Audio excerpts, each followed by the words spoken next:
Mick, congratulations. I think you're one of the few people in the UFC to knock someone out twice in one fight. Yeah, apparently that happened, so I got to rewatch the fight. So, yeah. Were you surprised that he didn't stop at the end of the first? A little bit, but, I couldn't land clean shots even when I was in mount. So I really didn't expect him to stop it with that. If he was going to stop it at the end of the first, it would have been before I got that position. Is there a moment at the end? Now you say that you weren't expecting him to stop it, but is there an adrenaline dump after the end of the first? You're like, I nearly had him, and you have to sort of get your health back into the fight? Absolutely, yeah. I've spoken about this before. That's something that I work on constantly, is to, just on my inner self, is to not, have that adrenaline dump, to get my emotions so high on high expectations for the finish that I lose everything with my adrenaline dump, and then I end up getting finished, or I end up losing a fight. At the beginning of the second round, you flipped him off. Yeah, so at the beginning of the fight, we touched gloves, it was cool, and then he started pulling at me with his fingers open, and he scraped my eyes a little bit. Now, obviously, it wasn't warranted enough there was an eye poke, but he's starting to scraping my eyes. I said, nah, this fucking dude, he's going to start doing some stupid stuff, because, I was connecting, I was landing, so he knew he was going to lose. So I just got a little upset and flipped him off. So you think he was trying to just sort of resort to that to maybe give himself a break? Maybe give himself a break, because even in between the first and the second, he was just standing there, and he's wobbling before the second round started. So I was and even then I was talking shit even to myself. I don't know if it was on the camera, you could see it, but I'm he's done, he's done.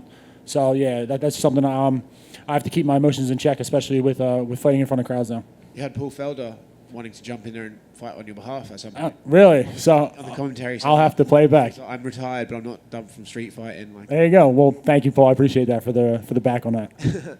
I know, we'll get to the names in a second, but when exactly would you like to fight again? How are you feeling right now? I'm feeling good. It always seems that whenever I fight, I always scrape the toe off the top of my big toe, scrape the skin off the top of my big toe. So just got to let that heal, and then.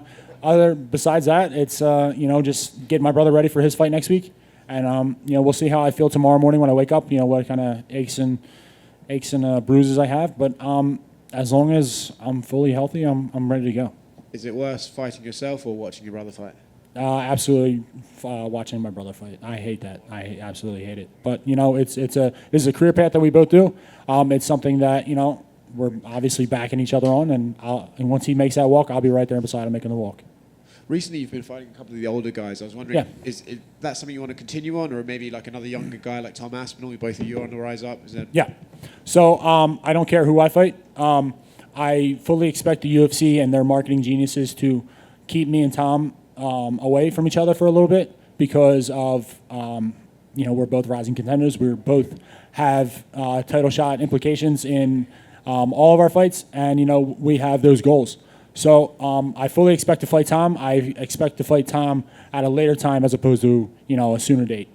I expect him to take care of a couple other guys. I'll take care of another 2 to 3 guys, and then whenever the whole mess up at the top figures itself out, I'll fight Tom for the number 1 contender spot on who came out on top, whether that be well, no, not even John Jones anymore, because he just got locked up. So yeah, I'm not allowed to bring that up. Sorry, I can't bring that up.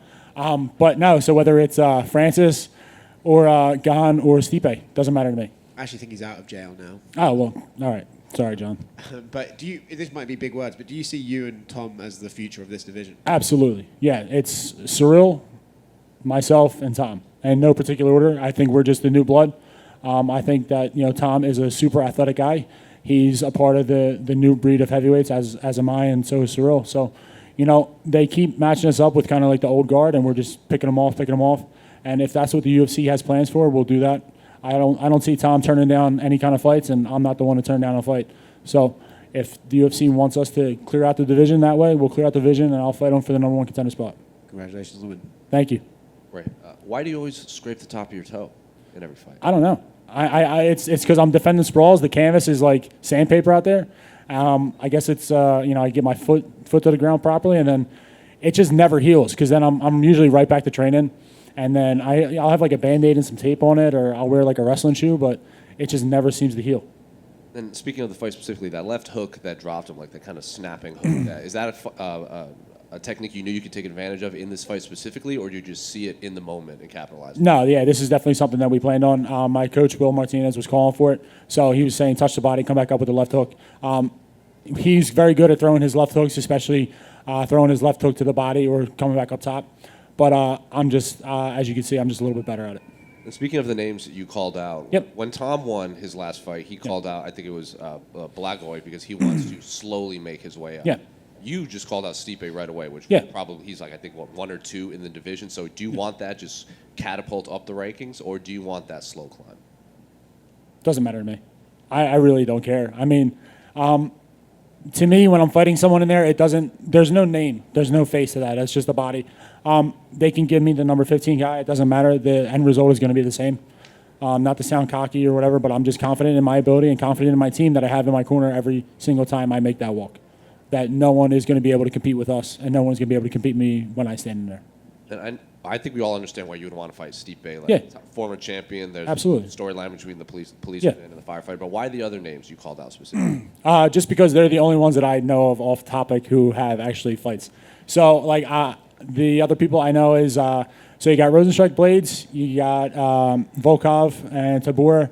I don't think Sakai has a fight, and then I'm kind of like, I really don't think anybody else. Obviously, like the top 5, well, top 4, they're kind of all in like a little log jam with everything going on with the belts and who's fighting who and all that. So we'll see. Congratulations. Thank you.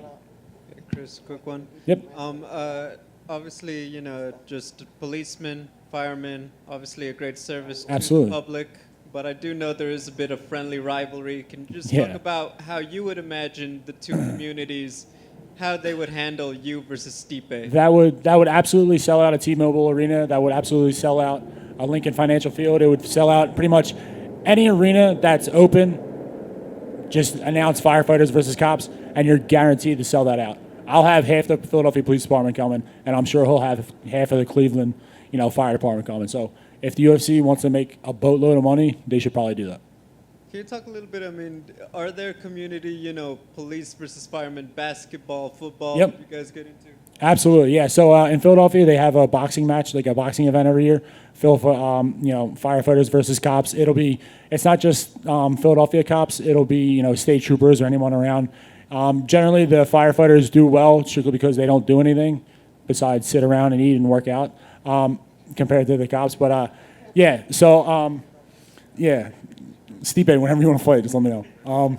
No, but yeah, it's a great thing, and then they have like basketball games and football games, and like it's called the Blue Flame. It's the semi-pro football team for the Philadelphia Police Department. They play New York firefighters, New York cops, all that. They go across the country. It's great. Is it true you recently celebrated a birthday? Tonight's my birthday. Congratulations. Celebrate. Thank you. Have a good one. Will do. Thank you. All good. Thank you guys. Appreciate it.